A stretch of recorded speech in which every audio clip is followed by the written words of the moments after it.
Nah pemirsa, Joget-Joget TVRI Sulawesi Selatan. Perjalanan saya selanjutnya berada di Rumah Sakit Umum Daerah Dr. Sutopo. Dan kali ini saya sudah bersama dengan salah satu perantau asal Sulawesi Selatan yang menjajaki karirnya di rumah sakit ini, ada Dr. Hasnikmah Mapamasi. Salam sehat Ibu. Salam sehat Mas. Masih Terima bisa kasih. bahasa? Oh iya salam sehat. Iya, terima kasih datang tak di sini. Waduh. Oke Ibu, gimana kabarnya Ibu hari ini? Alhamdulillah sehat. Sehat ya Bu? Iya. Luar biasa sekali. Ibu boleh diceritakan gimana awalnya sampai akhirnya berada di rumah sakit ini sebagai dokter? Awalnya itu karena jodoh yang membawa ke sini. Oke. Jadi karena waktu itu ketemunya sama suami saya orang Jawa. Beliau duluan ke sini setahun, kemudian akhirnya saya menyusul ke sini. Seperti itu. Berapa tahun Ibu? Saya di sini mulai pindah di Surabaya itu tahun 2015. Pindah ke sini 2015, ya udah sampai sekarang di sini. Tapi karirnya memang dari rumah sakit ini? Iya, betul. Jadi pertama pindah sudah langsung di rumah sakit Dr. Sutomo ini. Oke, boleh dijelaskan apa job desk Ibu di rumah sakit? Jadi saya sebagai staf medis fungsional namanya, dan sebagai spesialis dokter spesialis kulit dan kelamin. Kemudian alhamdulillah saya masuk dalam tim sekretariat departemen. Lalu saya juga dipercayakan sebagai koordinator pendidikan dan pengembangan penelitian pada instalasi rawat inap di rumah sakit ini. Jadi sudah sekitar 8 tahun tadi Ya, betul. berkarir di sini. Gimana Ibu melihat peluang masyarakat Sulawesi Selatan khususnya ada di Surabaya?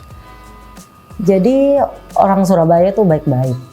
Jadi ya tergantung kita ya, bagaimana kita mau beradaptasi dengan masyarakat sekitar, dengan dengan teman-teman kerja. Kalau saya lihat ya alhamdulillah mereka sangat welcome kepada saya, khususnya sebagai pendatang sangat welcome karena ya itu lagi kita harus harus beradaptasi semaksimal mungkin dengan orang-orang sekitar, langsung mampu berbaur dengan orang-orang sekitar. Itu yang menyebabkan sehingga saya merasa nyaman dan merasa sangat diterima di tempat ini. Oke, tapi struggle nggak Ibu mengenai bahasa awal-awal? Oh sangat banget itu. Jadi pasien-pasien itu kan di sini bahasa Jawa. Nah, saya ini orang pendatang walaupun menikahnya sama orang Jawa, tapi kan kita selama ini di Makassar. Jadi pas pindah ke sini dengan orang, waduh apa ini ya bicaranya. Akhirnya lama-lama ya itu karena selalu dengar, ya itulah anunya di sini ya. Karena di sini mereka memang kalau kita di Makassar kan 4 suku, jadi 4 bahasa nih berbeda-beda. Jadi sangat jarang kita dengar orang. Kalau di sini kan bahasanya cuma satu, bahasa Jawa. Jadi ya gampang kita karena tiap hari dengar akhirnya alhamdulillah bisa mengerti sekarang. Sudah tidak bisa dijual Mas sekarang. Tapi ada cerita nggak sih lucu gitu ketemu pasien tiba-tiba beda bahasa? Oh ada. Nah, jadi saya tuh pernah acara makan dokter-dokter di sini. Terus pas mau makan itu saya bilangnya gini, ayo monggo dipangan. Mereka semua ketawa sekali karena itu kan kasar banget ya, harusnya kan bilang monggo didahar. Nah itu terus kadang yang saya kendalanya itu dialek awalnya karena kan walaupun berbahasa Jawa tapi kalau dialeknya masih ada Makassar-Makassarnya mereka agak sulit untuk mengerti. Jadi kadang yang sama pasien itu misalnya yang paling itu kalau mereka itu kan harus apalagi pakai sen yang tua-tua itu kan harus bahasa Jawa. Jadi saya kadang bingungnya itu mau menjelaskan ini ya, gatal itu kan dikukur ya. Saya tuh pernah bilang, iya Bu, nanti diukur aja. Langsung dia bingung, Dok, diukur apanya? Oh, maksud saya itu dikukur ya itu. Jadi perbedaan bahasa seperti itu.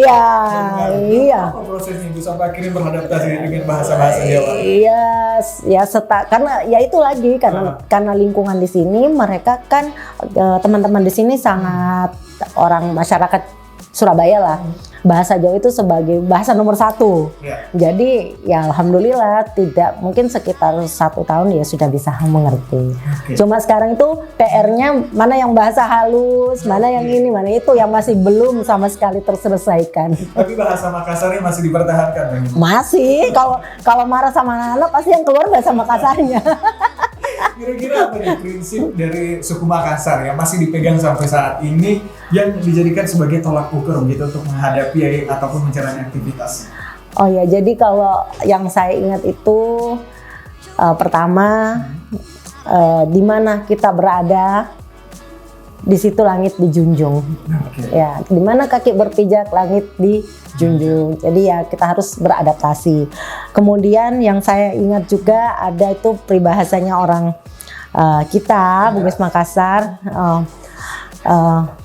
melek ki tapada melek, tapada maminanga tasiala buang. Jadi kan harus kita itu bisa berhasil bukan karena diri kita. Pasti ada di situ campur tangan orang lain, ada hubungan baik dengan orang lain, yang itu yang selalu saya pertahankan dan usahakan. Oke, gimana itu Bu caranya untuk menjalin hubungan dengan orang yang mayoritas ada di Surabaya? Pasti awal-awal juga merasa ada rasa insecure gak Ibu tiba-tiba berada di lingkungan? Oh banget, jelas. Iya, jelas. Jadi ya cara menghadapinya yaitu saya itu selalu berpositif thinking sama orang. Jadi walaupun mungkin mereka bercerita apa, saya waktu awal-awal ya saya selalu berpositif thinking aja. Karena kalau kita berpositif thinking sama orang berarti nanti yang sikap kita yang keluar kan juga sikap-sikap yang positif, yang keluar dari mulut juga yang positif-positif, yang baik-baik. Jadi akhirnya kalau kita memberikan yang baik pasti pantulannya baik juga. Oke, perubahan seperti apa sih Bu yang Ibu rasakan selama menjalani aktivitas di Surabaya? Perubahan yang pertama, perubahan pastilah bahasa.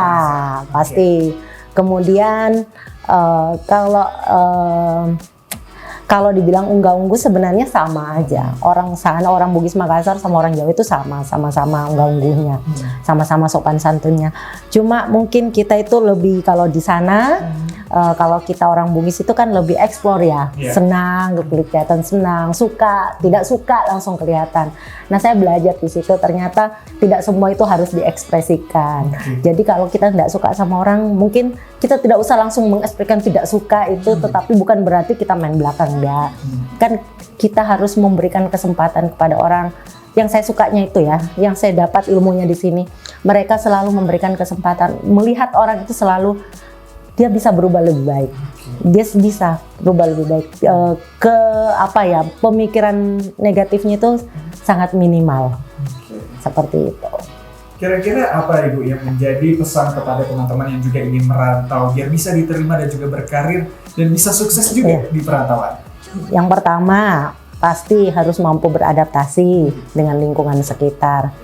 Yang kedua, kita selalu bisa membawa diri bahwa kita ini adalah walaupun kita ini pendatang, tetapi bukan berarti kita tidak bisa memberikan yang terbaik di mana kita ada. Jadi saya selalu begitu Mas, dimanapun saya berada, saya berusaha untuk memberikan yang terbaik.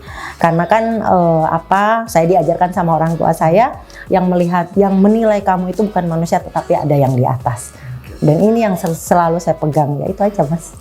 Terakhir, apa yang menjadi harapan ke depannya Ibu? Kan menjalani kehidupan di Surabaya dengan struggle-nya awal-awal sampai saat ini, kemudian berkarir juga. Apakah rencananya akan menetap di sini Bu atau akan kembali ke Makassar atau seperti apa? Nah itu kalau dibilang mau menetap ya mungkin menetap karena anak-anak sudah di sini semua, suami di sini. Tapi keinginan untuk pulang itu pasti selalu ada. Ini saya baru-baru datang Mas, karena saking rindunya, aduh harus pulang nih, harus pulang. Pokoknya dalam setahun itu ada masa saya harus pulang, karena kalau nggak pulang itu saya jadi uring-uringan.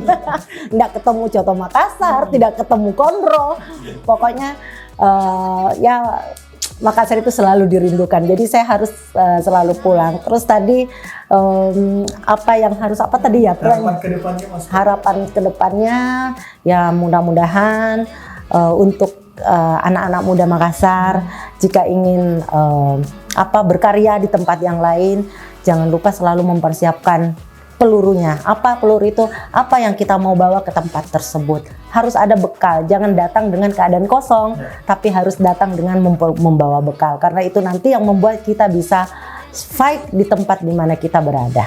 Oke, sangat luar biasa bagi teman-teman ataupun sahabat Joka-Joka yang tentunya ingin merantau sama seperti Ibu, tentunya perlu yang namanya peluru. Dan nantikan segmen ataupun konten-konten lainnya yang ada di Surabaya, dan juga kita akan berbincang dengan sosok-sosok inspiratif dan juga sukses lainnya yang ada di Surabaya hanya di KMB TVRI Sulawesi Selatan. Sampai jumpa.